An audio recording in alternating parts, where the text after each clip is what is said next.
Утрински стихови од Библијата. 27 август. Жезлот на неговото царство. А за синот рече: Твојот престол, Боже, е вечен и жезлот на правдата е жезл на царството Твое. Евреите 1:8.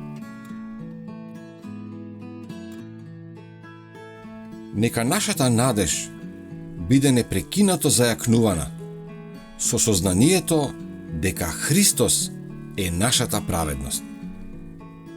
Нека нашата вера почива на овој темел, бидејќи тој ќе стои цврсто за секогаш.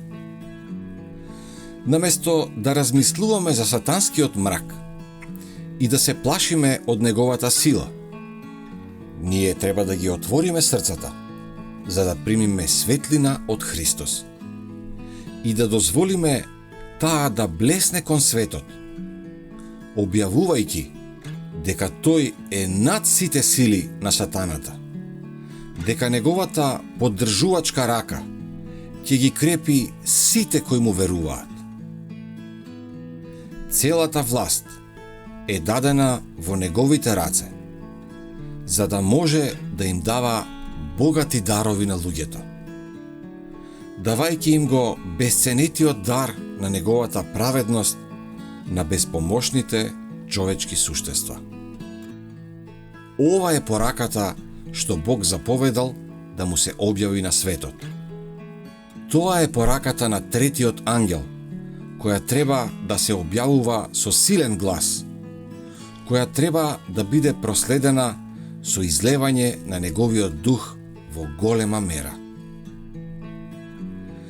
Развивањето на сите наши способности е првата должност што ја должиме на Бога и на нашите ближни. Оној кој не ги развива секојдневно своите способности и својата корисност, не ја исполнува целта на животот.